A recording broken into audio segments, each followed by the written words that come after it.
누가복음 19장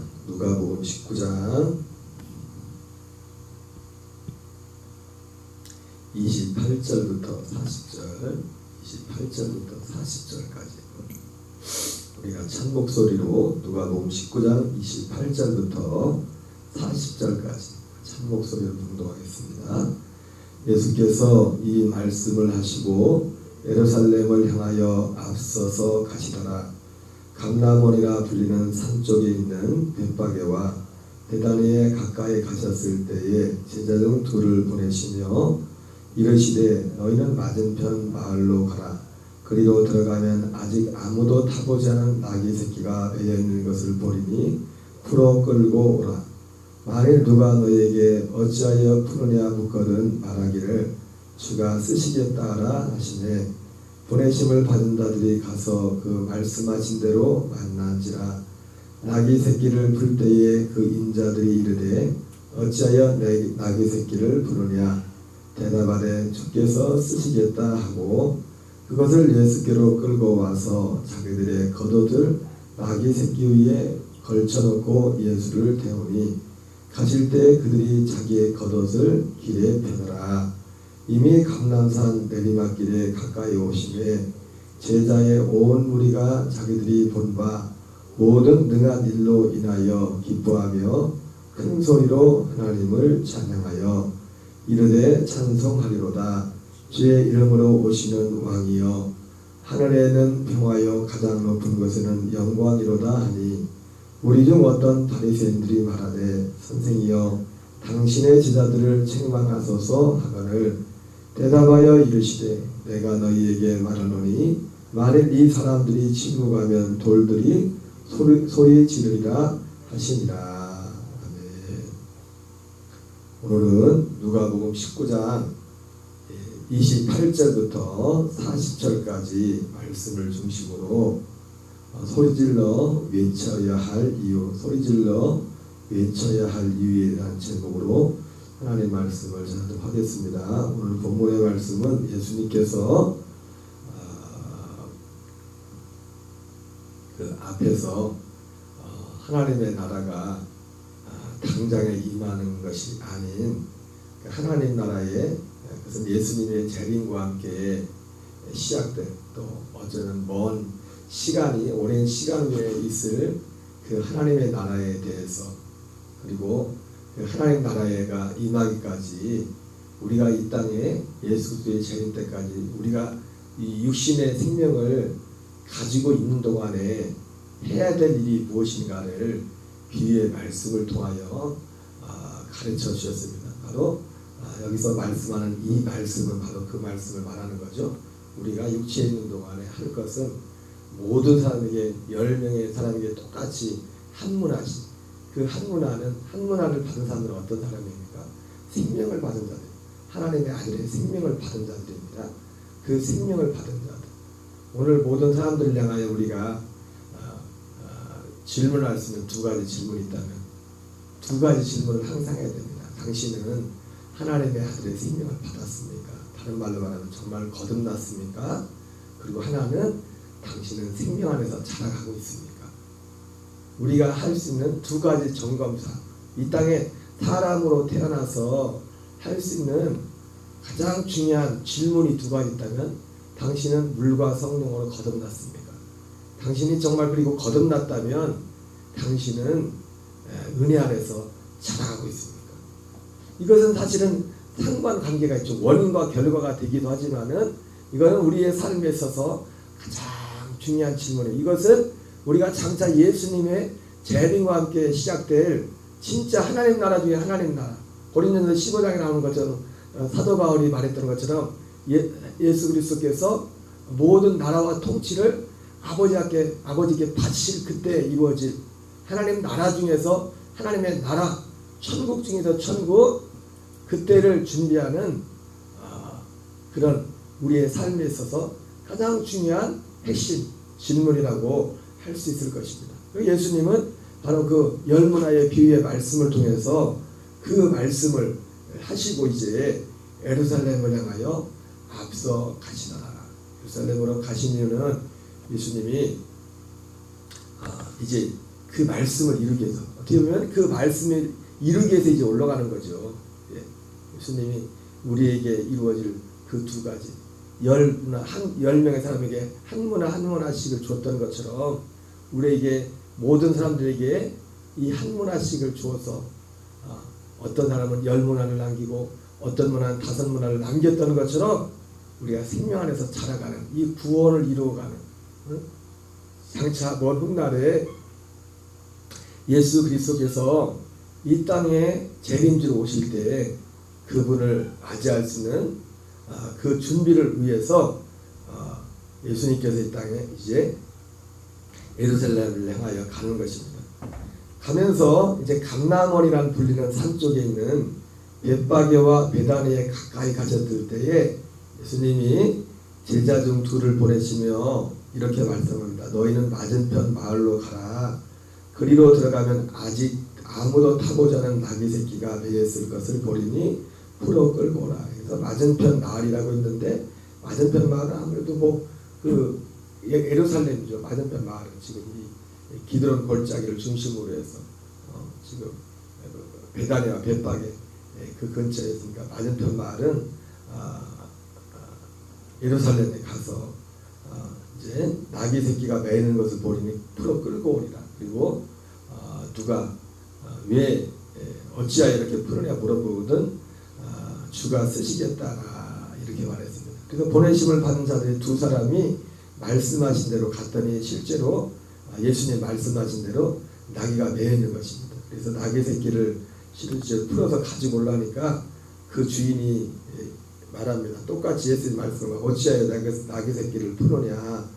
대답하되 주께서 쓰시겠다 하고, 그것을 예수께로 끌고 와서 자기들의 겉옷을 나귀 새끼 위에 걸쳐놓고 예수를 태우니 가실 때 그들이 자기의 겉옷을 길에 펴더라. 그러면서 이제 이미 감람산 내리막길에 가까이 오시죠. 감람산 내리막길에 그 내리막이 바로 왜 내리막일까? 기드론 골짜기가 있으니까. 그래서 이제 예루살렘을 향해서 예수님이 나귀를 타고 이제 감람산 그 내리막길로 내려가시는데, 제자의 온 무리가, 여기서 말하는 제자는 12제자가 아닙니다. 이 요한복음 6장에도 보면은 많은 제자들이 있었지 않습니까? 사실은 그때 여기서 나오는 이 제자들은 제자라고 되어 있지만 어떻게 보면 온전한 제자들은 아니었습니다. 그도 그럴 것이 요한복음 6장에 나오지만 예수님께서 그냥 제자라고 어떻게 보면 불러준 거죠. 예수님께서. 그리고 제자인데 그나마 그 제자라고 그들이 예수님을 따랐던 그 이유가 뭡니까? 단지 예수님이 이 제자의 온 무리가 자기들이 본 바 모든 능한 일로 예수님이 행하시는 그 능력을 보고 표적을 보고 그것을 인하여 예수님을 따랐던 사람들이라는 겁니다. 실제로 요한복음 6장에 나오는 그 가버나움 회당에 모였던 제자들 중에 많은 사람들이 12제자 말고 또 많은 수많은 예수님을 따르는 사람들을 제자라고 그때 당시 성경에서는 기록하고 있습니다. 그러나 엄밀한 의미에서 말할 때 여기 나오는 것처럼 그냥 제자라기보다도 예수님을 따르는 무리라고 해도 무방하다고 생각합니다. 그 예수님을 따르는 무리들 중에서도 그나마 열심히 좀 뛰어났던 사람, 예수님을 따르고 있었어. 그러나 그 열심의 동기는 뭐였습니까? 단지 예수님께서 행하시는 그 능력으로 인하여 예수님을 따랐다는 거죠. 그래서 어쨌든 예수님이 이제 나귀를 타고서 기드론 골짜기로 내려가는데 이미 이 제자의 온 무리가 예루살렘에서 예수님을 기다리고 있었던 거죠. 어떤 사람들이요? 그들이 본 바 모든 능한 일을 하여. 그래서 기뻐하며 큰 소리로 하나님을 찬양하여 이르되 찬송하리로다. 주의 이름으로 오시는 왕이여, 하늘에는 평화여, 가장 높은 곳에는 영광이로다. 아마도 이들이 생각했다. 그러니까 오늘 이들은 예수님께서 방금 앞에서도 예수님께서 열문화의 비유를 했던 이유가 왜 열문화의 비유를 얘기했죠? 그들이 하나님 나라에 대해서 오해하고 있었던 부분이 있었기 때문에 열문화의 비유를 했다고 했습니다. 그 오해 중에 하나가 뭐였어요? 그 하나님의 나라가 당장 임할 것으로 생각했기 때문에.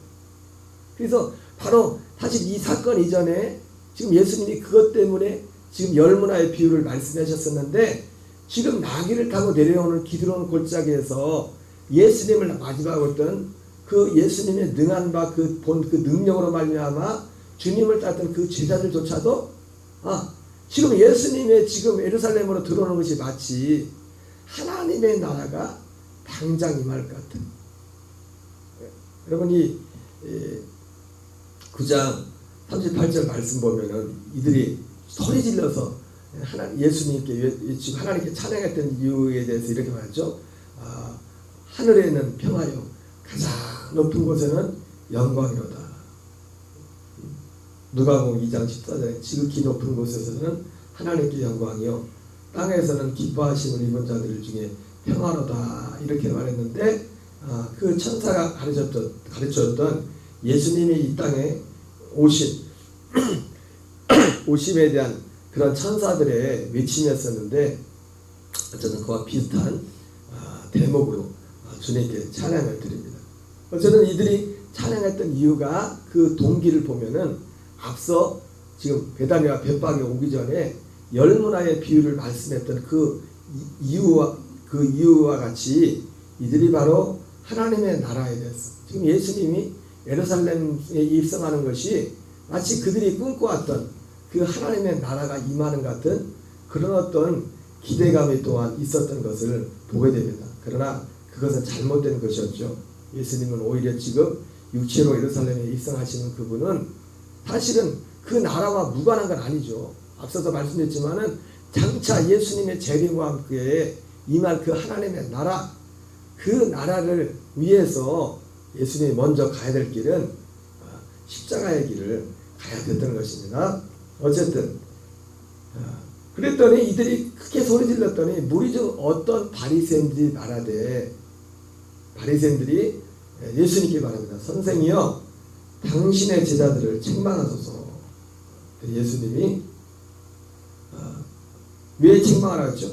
시끄럽게 소리 지르고 막 이거 보면서 왜 책망한 이유가 40절에 나옵니다.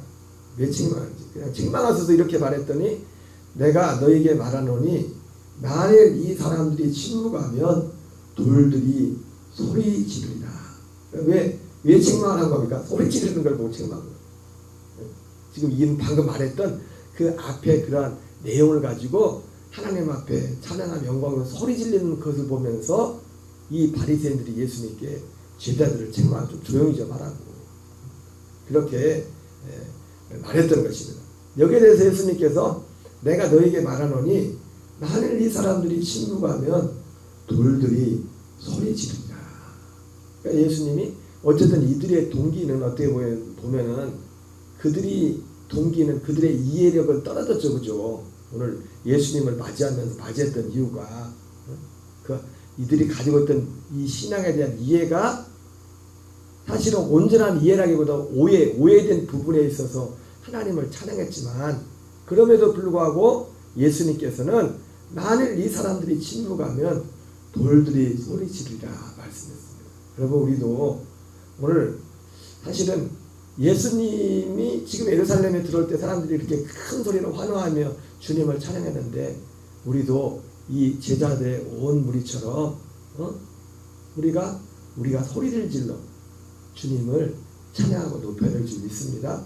물론 이것은 단지 실제로 이렇게 막 미친 사람처럼 막 소리 지르며 다니라는 얘기가 아니죠. 우리가 예수님께 마땅히 드려야 될 우리의 자세가 뭐냐면 소리 질러 그분께 찬양 드리며 감사해야 되는 거예요. 그러면 우리가 마땅히, 근데 우리는 여기서 중요한 게 있죠.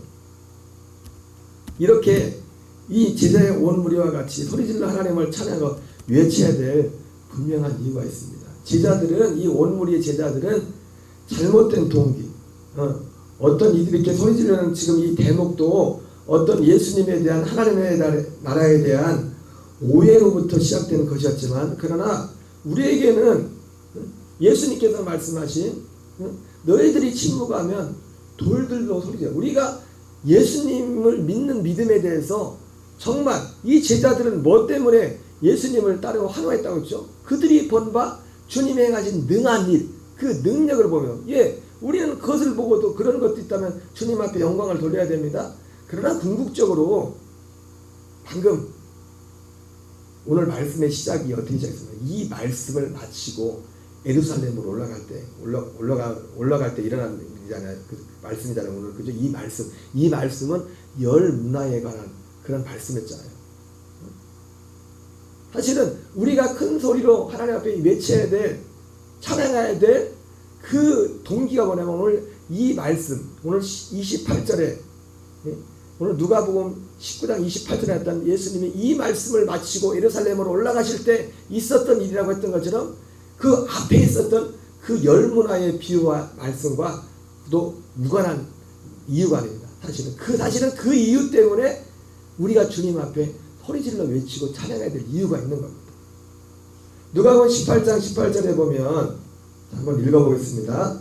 생각하건대 현재의 고난은 장차 우리에게 나타날 영광과 비교할 수 없느니라. 사실은 우리가 큰 소리로 이 제자의 온 무리와 같이 바리새인들이 예수님 제발 쟤들 좀 조용히 좀 시키십시오 했는데, 조용히 시키라고 할 정도로 그들이 주님을 찬양 높였던데 그들은 오해에서 비롯된 것이었지만은, 그러나 우리는 그들 이상으로 주님 앞에 소리 질러서 우리의 길거리 다니면서 소리 지르는 게 아니라 정말 우리의 가슴에 여기에 대한 감격과 기대와 소망을 가지고 소리 질러야 될, 외쳐야 될 이유가 오늘 로마서 8장 18절 이하에 있는 겁니다. 생각하는데 현재의 고난은 장차 우리에게 나타날 영광과 비교할 수 없느니라. 이 장차 우리에게 나타날 영광, 이것은 마치 앞에서 예수님이 말씀하신 이 말씀, 열 문화의 비유와 관계있는 겁니다.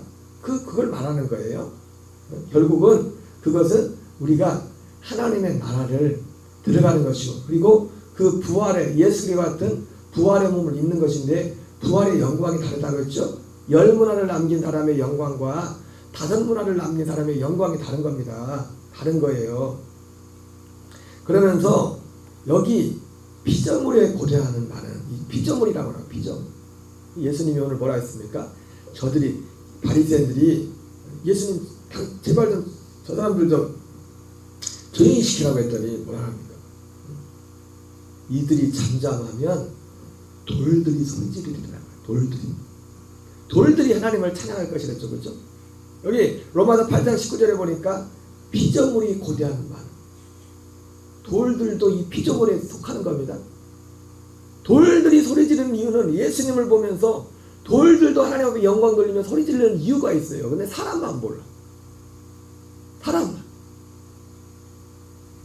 피조물이 고대하는 바는, 여기다 피조물을 돌로 바꿔도 괜찮습니다. 돌이 고대하는 바는, 돌도 고대하고 있다. 돌이 뭘 고대하고 있어요? 하나님의 아들들이 나타나는 것이. 여기서 하나님의 아들 예수 그리스도를 말하는 게 아닙니다. 하나님의 아들들이라고 했어요. 아들들. 로마서 8장에, 여기 로마서 8장인 말씀이죠. 로마서 8장 29절 30절에 그렇게 말하잖아요.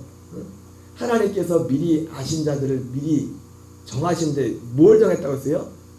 그 아들의 형상을 보는 밖에 미리 정하셨으니 이는 그로 많은 아들들 중에 맏아들이 되게 하시는, 많은 아들들. 아직 하나님의 아들은 누구만 있어? 예수 그리스도만 하나님의 아들이었잖아요. 그죠? 그런데 예수 그리스도와 똑같은 그 생명을 주어서 그 생명으로 살 하나님의 아들들, 이것이 모든 사람들에게 정하신 하나님의 애정입니다. 하나님의 택하심과 하나님의 애정. 근데 이것을 은연 중에 이 피조물 돌들도 알고 있어. 돌들도 모든 다른 피조물들도 알고 있었다고. 그래서 그들이 고대하는 바는 뭡니까? 바로 하나님의 아들들이 나타나는 것이, 하나님의 아들들이. 오늘 예수님이 너희들이 잠잠하면 이 돌들로 소리 지르게 하겠다고 말씀하셨던 그 말씀의 대목과 같이 우리가 예수님을 믿는 하나님, 예수 그리스도를 보내신 하나님 아버지 앞에 소리를 외쳐 찬양하고 감격하며 우리가 정말 달려야 될 우리의 믿음의 이유가 바로 여기에 있음을 우리에게 보여주고 있는 겁니다. 20절에 피조물이 허무한데 굴복하는 것은 자기 뜻이 아니요 오직 굴복하게 하시니로 말미암음이라. 그 바라는 것은 피조물도 썩어짐에 종로도 안 돼서 해방되어 하나님의 자녀들의 영광의 자유에 이르는 것입니다. 여러분 다른 피조물도 다 썩어지죠. 그죠? 모든 만물들이. 사람도 육신에 이 땅에 있는 동안에 이 몸도 이거 피조된 거죠. 어떻게 보면 육신은. 이것들도 언젠가 다 썩어지지 않습니까? 그런 것처럼 다른 모든 것도 다 썩어지죠. 그죠? 근데 언젠가는 이제 우리 사람뿐만 아니라 이 땅에 보이는 그 모든 만들어진 모든 것들도 썩어지지 않는 그 상태에 그대로 영원히 가는 그 시대가 올 것을 이 말씀을 통해서 보여주고 있습니다. 그것은 언제예요? 오늘 누가복음 19장 표현으로 말하면 그 귀인이 다시 돌아올 때, 예수님이 재림할 때, 예수님이 재림하신 후 그러한 것들이 시작될 것을 말씀하고 있는 겁니다. 그래서 그 바라는 것은 피조물도 피조물 오늘 예수님이 돌들도 소리지르라 그랬는데 돌들도 썩어짐의 종로도 안 돼서 해방되어 하나님의 자녀들의 영광의 자유에 이르는 것입니다. 피조물이 이제까지 함께 탄식하며 함께 고통을 겪고 있는 것을 우리가 아느니라. 그뿐 아니라 또한 돌들이 그런 것처럼 일반 피조물이 그런데 오늘 사도 바울은 그뿐 아니라 또한 우리 곧 성령의 처음 익은 열매를 받은 우리까지도 속으로 탄식하여 양자될 것 곧 우리 몸의 성량을 기다리느니라. 여러분 성령의 처음 익은 열매를 정말 받은 사람들의 탄식은 뭐냐면 성령의 처음 익은 열매를 받은 자들은 이거 뭡니까?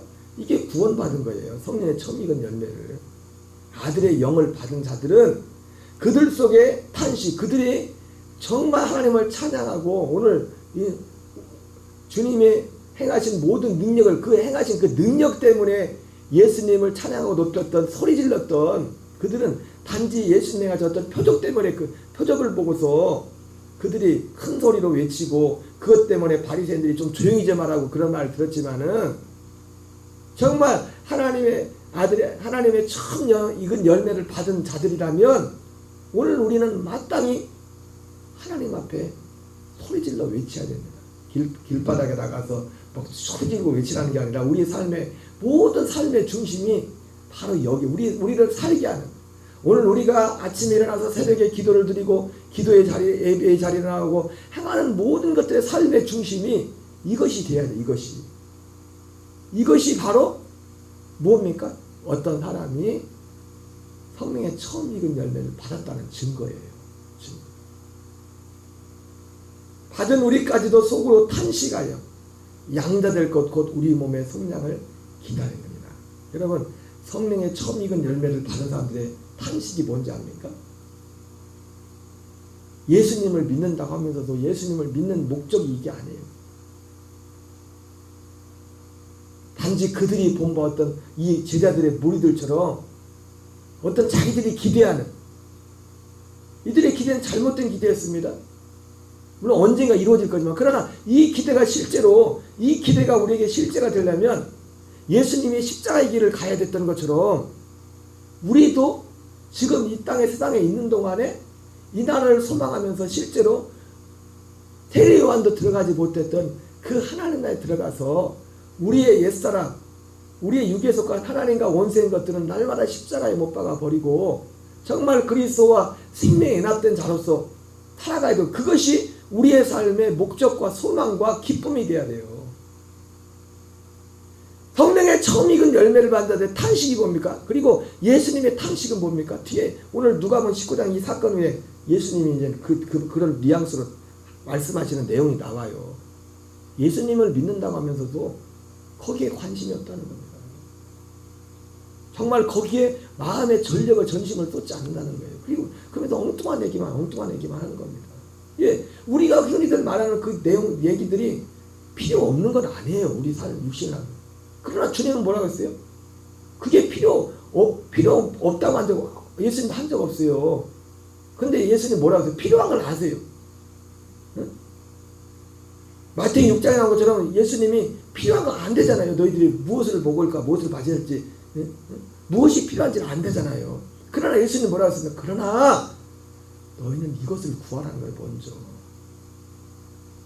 이 가치를 모르기 때문에 자꾸 엉뚱한 얘기를 하는 겁니다. 엉뚱한 얘기를. 진짜 이 안에서 들어와서 살아보지 못했기 때문에 온전히 산다는 것이 무엇인지 모르기 때문에 자꾸 엉뚱한 얘기를 하는 겁니다. 예수님은 분명히 우리에게 말씀해 줍니다. 그것이 성령의 처음 익은 열매를 받은 사람들의 탄식 중에 어떤 중요한 부분입니다. 자기 자신이 아직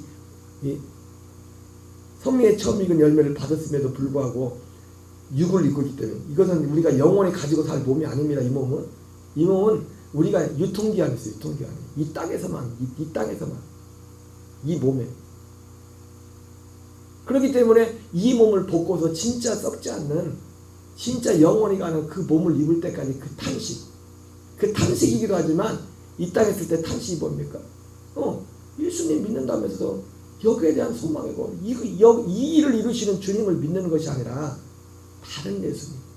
오늘 많은 제자의 무리들처럼 단지 자기들이 바라는 어떤 기대, 그것을 이루어주는 그 예수님, 거기에 대한 기대, 그것 때문에 소리 질렀던 그들과 같은, 그것이 이들의 탄식이고, 우리가 소망으로 구원을 얻었으며 보이는 소망이 아니니 본 것을 누가 바라리요. 여러분, 오늘 우리는 정말 소리질러, 오늘 바리새인들이 제발 좀 예수님 제자를 좀 조용히 좀 시키십시오 했을 때, 그러나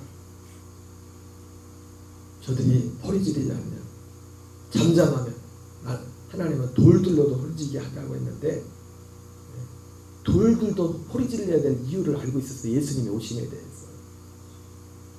그러나 오늘날 우리는 예수님을 믿는다면서도 무엇을 위해서 소리질러야 될지를 모르고 있어요. 오늘 우리의 삶이 이것을 위해서 소리질러, 그리고 이것을 위해 소리지르는 건 결국 뭡니까? 많은 사람들을 이 믿음의 자리로, 힘들고 어렵지만, 왜? 원치 않아. 이걸 별로 그렇게 좋아하지 않습니다. 이 자리로 이끌 수 있는 저와 여러분 되시기를 주의 이름으로 축원합니다. 우리 주기도문으로 마치겠습니다. 하늘에 계신 우리 아버지여, 이름이 거룩히 여김을 받으시오며 나라 임하옵시며 뜻이 하늘에서 이루어진 것 같이 땅에서 이루어지이다. 오늘날